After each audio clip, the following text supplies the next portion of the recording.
Good question. Sure. Why am I going to prison? Why are you going to prison? Breaking into my own apartment. All right, let me explain something to you, and I'm sure your attorney explained it to you. When you have a protective order, in that protective order, it tells you what you're not allowed to do. Usually in a protective order, it will tell you there are certain locations you can't go to. There are certain people you can't be around. I'm sure in your protective order, it states A that man with a protective order broke into his own apartment, threatened people, and kicked the door down with a rock. plea of no contest to count 4 on February 3rd. The state waived counts 1, 2, and 3 without objection. And defense counsel waived a PSI. Is that correct, defense? Yes, Your Honor. All right, so we're here for sentencing. According to your plea bargain agreement, the state is proceeding on count 4 only. They're asking that your punishment be assessed at a cap of 6 years in the prison. There's a $1,500 fine. The state will make no recommendation to your application for community supervision. And the state opposes your application for deferred adjudication. This is run concurrent with 2024 CC 742862. State is taking in consideration 2024 CC 742860 and 2024 AL 004803. And there's to be no contact with the complainant. Defense, do you have any witnesses? I don't, Your Honor, but an issue that arose at the last date that the court was ready to sentence Mr. Krause was you had asked me to contact the Durant County, Oklahoma clerk for purposes of trying to find out what was going on up there, and I have some information for the court. Oh, yes. So, Your Honor, he's got a one case number with 2 misdemeanor charges in Durant County, Oklahoma. The pending charges up there are driving under the influence of dangerous drugs and possession of dangerous drugs. So again, apparently the way they do it up there is one case number, but 2 counts, so to speak. So going further in my conversation with the clerk, again, I know this is hearsay, but having heard no objection, I wanted to tell you that what the clerk represents is that like Texas, she doesn't know if they're going to place a hold on him here and come and get him within 10 days. So I can't make any representations to the court in that regard. If they, just based on my experience for misdemeanors, I generally speaking, I'd find it unusual for one state to go pick up another. But again, that's kind of anecdotal, and I know you know as well as anyone what the likelihood of that is. But in any case, Judge, we're asking that the court grant Mr. Krause deferred adjudication. And I know that probation has also been applied for and that the state is neutral on our application for probation, but it's our position that if you give him regular probation, then he'll be somewhat hamstrung in terms of his ability to obtain gainful employment because he'll have a felony conviction. So with all due respect, we'd ask that if he has a chance at some sort of community supervision, that it be deferred so he's not addled with the felony conviction if he goes forth and tries to succeed. And just as a reminder for the court, we had a witness named Ms. Regalado, who's here again today, that testified about his time in the foster care system and stuff like that. So he's had a rough go of it. And then finally, I'd ask the court to take notice that his actions have not been without consequence. He's done a lot of days in jail. And so again, we're asking the court to grant him deferred adjudication at this time. All right, and the court remembers the previous testimony. And correct me if I'm wrong, if my memory is wrong, but I believe the witness testified that the complainant was not supposed to be on the housing. It was just the defendant, and the defendant allowed or requested that the complainant be under his housing so that she and her children would have a place to stay. Is that correct? Maybe misremembering, but I think it's something along those lines. All right. All right, state you're opposed. Or, yes. The previously stated at the last hearing, the criminal history that he has, these are new charges up in Oklahoma. We feel that deferred adjudication would be inappropriate for this case. We are silent though as to its application for probation. All right, so this is what the court is wrestling with. But for the fact that this was his housing and the complainant technically was not supposed to be living under his housing voucher, but he took her in because she had children. If that issue wasn't there, you'd be going to prison. It would not be any type of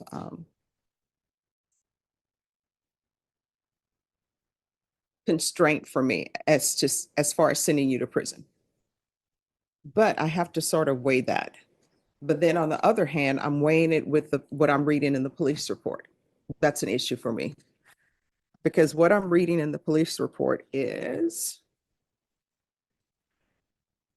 she called saying that you were in violation of your bond and were attempting to break down her door, which is your residence, and that you were just placed in jail for the same thing. And you had the no contact order in place, but you still went over there. So I don't know if you want to address that. And you're telling the officers, it's just a misdemeanor. So do you want to address that for the court? I mean, if you don't have to. I mean, you waived your right to remain silent by entering into this plea. But if you don't want to address it, you don't have to. But that's my concern. My concern is that you knew you were not supposed to be there. You were just released from jail. And it states, upon my arrival, and this is the police, I identified suspect 1 by asking his name, to which matched the key card, and I placed suspect in handcuffs. Suspect stated he just got out of jail at approximately 1 a.m. and arrived at the location on bus because he just wanted a place to sleep. Suspect stated that the listed location was his home and that he did not know he had a protective order. Suspect, however, contradicted himself by stating he made contact with the witness 1, that's Jasmine, through the phone, asking witness 1 to leave. I explained to suspect that he was not allowed to have any contact with witness 1. Suspect stated he did know he had no contact order with witness 1 while in the back seat of my patrol car. They patted you down for weapons. And while in the back of the patrol car, I gave commands for suspect to move his feet inside the patrol car, which suspect became non-compliant. I informed suspect it would be in his best interest to comply, so he would not catch an additional charge for resisting arrest, search, and transportation. Suspect stated it's just a misdemeanor. And then you proceeded to kick the car door. And then the other problem is, witness stated officers were at the listed location earlier this morning. Witness stated that during that incident, she reported the suspect calling her, threatening to harm her, and suspect stated he was going to show up to the above listed residence. And so there's a police report for that.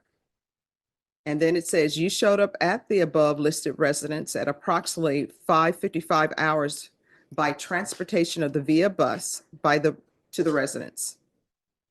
Witness then stated prior to Officer Watts and my arrival, suspect was attempting to enter the residence by kicking the door with his foot and hitting the door with a rock. I observed what were shoe marks located on the door near the lower side of the door handle.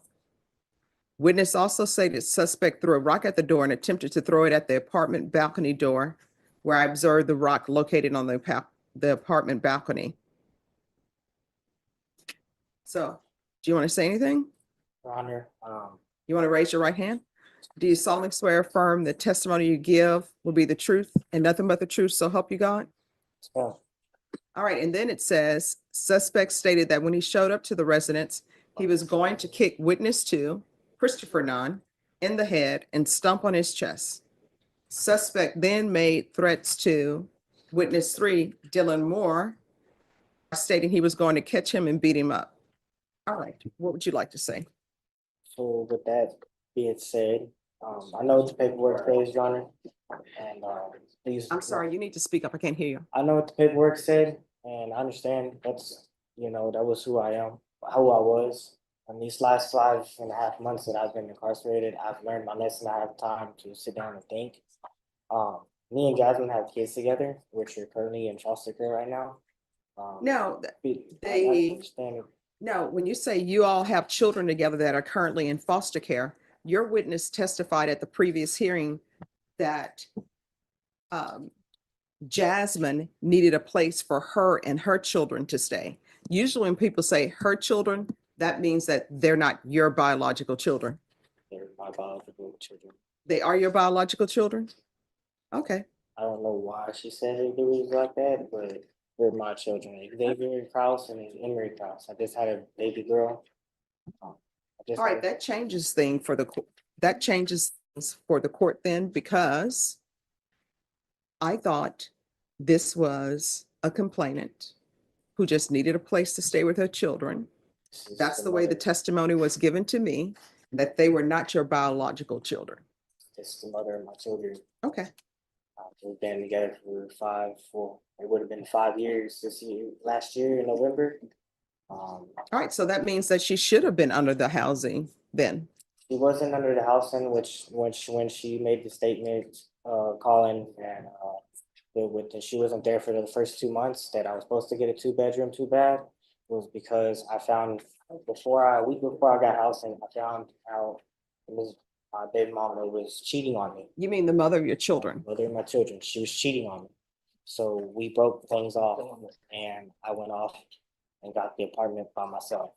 I eventually got over it and I forgave her within that 1 month and a half. And I had asked her to come back home because she had my kids out in College Station. And the only reason why I allowed her to come back was because I wanted to be with my kids. My kids are everything to me. They're the reason why I'm not in prison as right now. Because, Your Honor, I should be in prison for a lot more worse things, but I'm not. And because of my children, they have made me to the person I am today. I would, I would really like the probation because I really have learned my lesson, Your Honor. I really have. This is a very long 5.5 months that I've been incarcerated, and I really, really, really know that I'm not supposed to contact Jasmine, and that won't be an issue. How long were you in custody before you went to the home trying to kick the door in? 8 days, exactly. Okay. And I was still furious because I know for a fact only me and God would know that I didn't do anything to that girl but come home that night from St. Louis from my dad's. So did you threaten her on the phone? No, I did not threaten her. So you stipulated to it. I threatened Dylan because I told him that he's gonna have to, at that time, he was gonna have to fight with me because he went and because I was allowing him to stay with me. Granted that I have housing that none of them are supposed to be there with me, but I'm risking my house to help others, help him. And It's a sad situation that you're allowing random people to stay in a house and you have young children. And it wasn't a random person. It was Mr. Christopher, her brother, his family friend. It was somebody that basically his brother. I never threatened Christopher at all. I actually have him. No, it's as though no one's looking out for the children. You have a 2-bedroom apartment that the taxpayers are helping you secure. Well, a 1-bedroom apartment that you're having taxpayers help you with. And you have the mother of your children in there. How many children do you have? You have 2 children. You have yourself. I'm assuming there's 1 bathroom. And now you're bringing in random people that the taxpayers didn't agree to pay for. Your Honor, I have a huge heart. No, because here's the thing. I don't understand why people get free things through the taxpayers because we're paying for it. And then your free heart is really not free. You're giving what somebody has given to you and paid for, and you're acting as though, it's your money when it's not. When you have these funded places that are funded by the taxpayers, you're not supposed to have everybody living with you. This Dylan person who you're saying is a friend of the mother of your children, you really don't know anything about him. And you're letting him stay in here, this random guy, be around your children. That's not a good parent. We didn't, at the time he was living with us, we didn't have the children. Oh, where were the children? With a family friend because we were dealing with a CPS case. This just keeps getting worse. Any questions? Just a brief question, Judge. So are you right now obligated to perform a CPS service plan? Do you have obligations to CPS so that you can try to maintain your parental rights?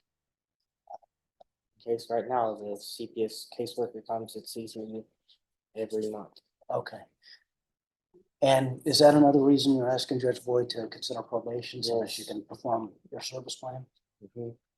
Okay, pass the witness, Judge. And where are the children? The children are with the family friend that was, that they've been in custody with for the past 5 months. All right, and when you went to go kick down this door or attempted to kick down this door, were the children in? No, ma'am. So CPS was already involved.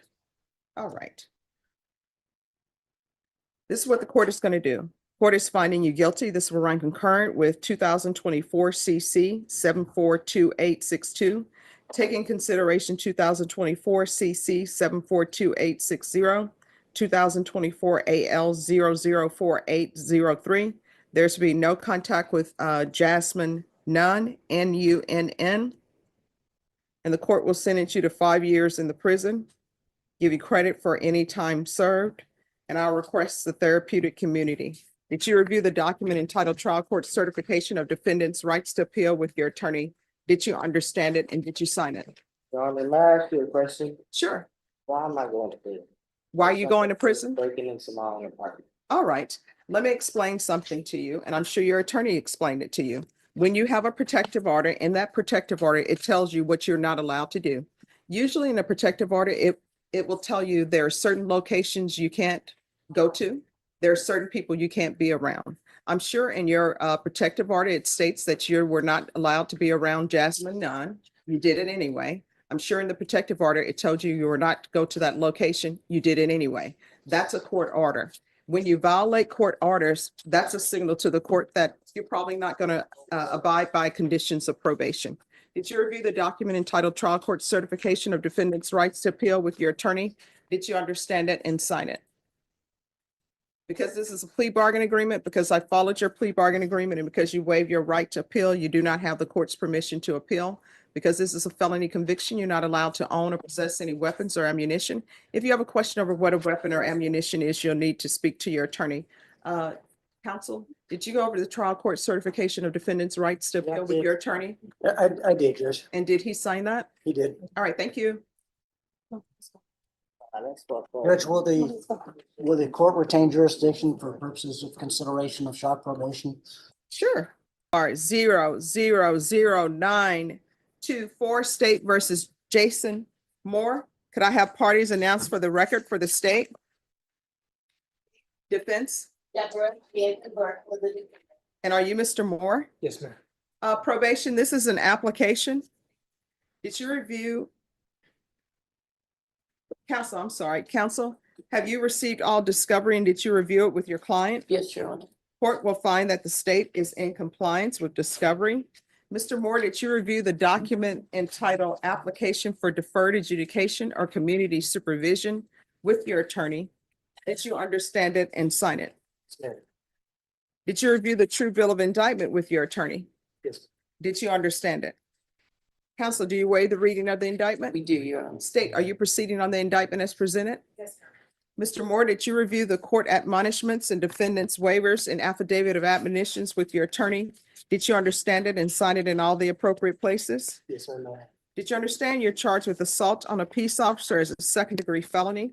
Range of punishment is anywhere from 2 to 20 years in prison and up to a $10,000 fine. Did you understand? If you have a plea bargain agreement with the state, the court does not have to follow your plea. If for any reason the court does not follow your plea and gives you more than you bargained for, the fact that you entered a plea will not be used against you, and you will be allowed to withdraw your plea. You have a right to jury trial, a right for you or your attorney to cross-examine and confront any witnesses the state would call, and the right to remain silent. Do you understand? Yes. By entering this plea, you are giving up those rights. Did you intend to give up those rights and enter into a plea in this case? If the court were to grant your application for deferred adjudication, if for any reason your deferred adjudication were revoked, the court could find you guilty and sentence you up to 20 years in prison and up to a $10,000 fine. Did you understand?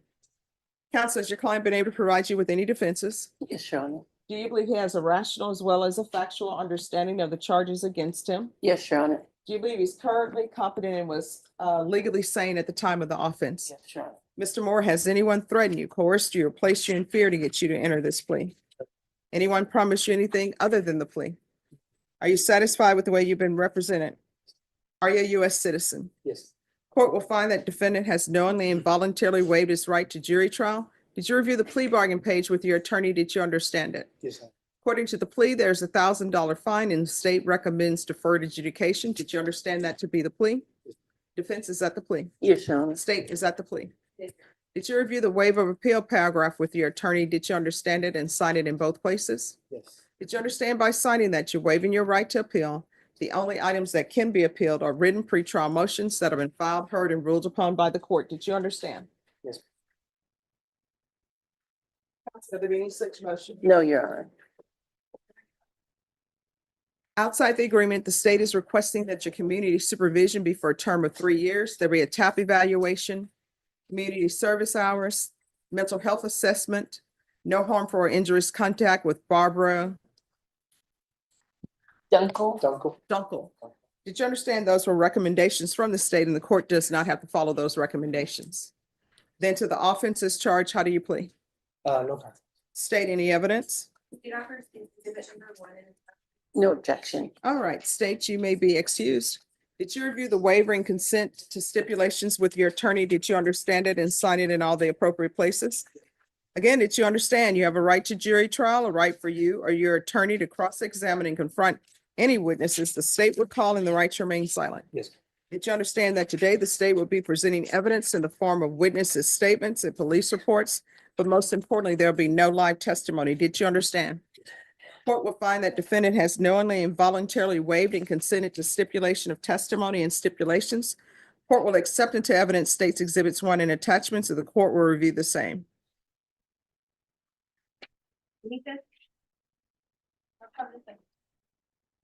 After reviewing states exhibits 1 and attachments, the court will find there is sufficient evidence to find you guilty. The court will defer finding of guilt as you've applied for deferred adjudication. Are you proceeding with sentencing? Please, Your Honor, yes. Anything you wish to say on behalf of your client? We hope you follow the plea agreement, Your Honor, and he's been on med since he's been in jail since November 1st. All right, and who is Barbara Dunkel? Mama. No, I'm asking him. I'm sorry. That's my mom. All right, so why is there why is there a no harmful or injurious contact? Was there any type of case involving her?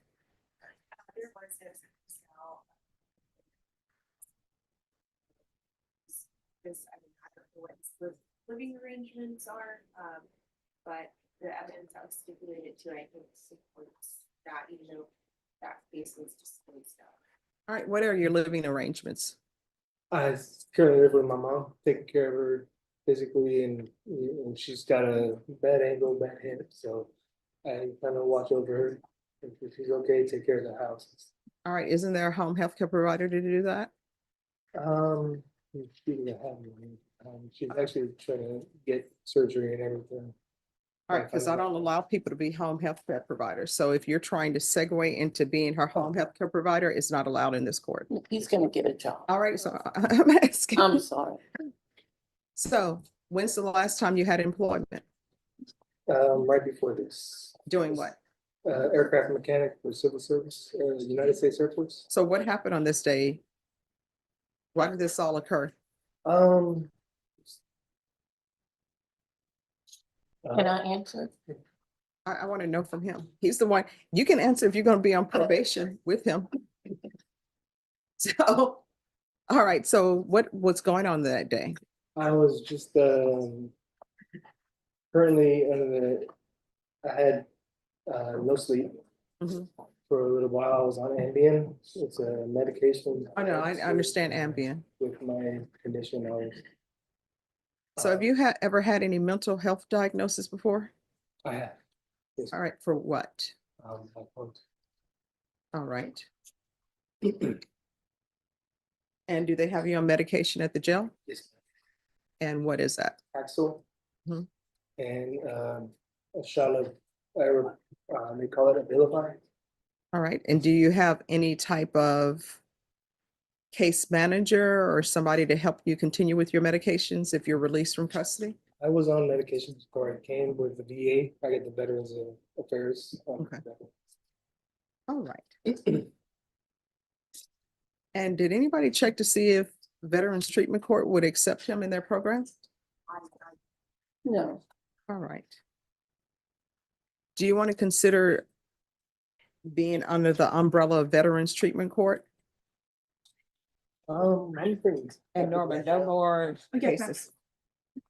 I'm satisfied right now with just the program. Yeah. Do you know anything about the Veterans Treatment Court? Do not. All right. This is what the court is going to do. There's $1,000 fine that'll be probated. The court is going to sentence you to 4 years deferred adjudication. four, not three. Oh, that's outside the agreement. I know, but I'm just making sure you knew she recommended three. Yes. Okay. All right. Ms. Abrams, can you see if somebody from Veterans Treatment Court can come up and speak to him? All right. So 4 years deferred adjudication, regular reporting by Zoom or in person, regular random UAs,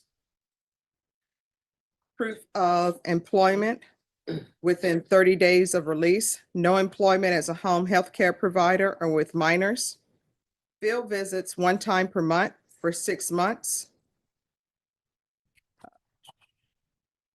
a referral to Center for Healthcare Services or the VA.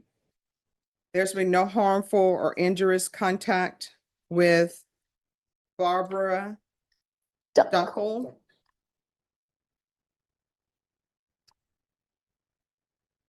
There is to be 60 sober meetings in 60 days.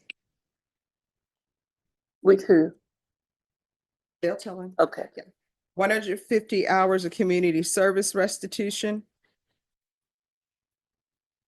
Do you have any children? Yes, What are their ages? 17 and 20. All right. And are there any minors living in the house with you and your mother? No, All right. So there'll be 150 hours community service restitution. I'm going to order anger management. Once he completes anger management, 100 hours will be deemed satisfied. Probation, is there anything else? Is there anything else you need from the court to be successful?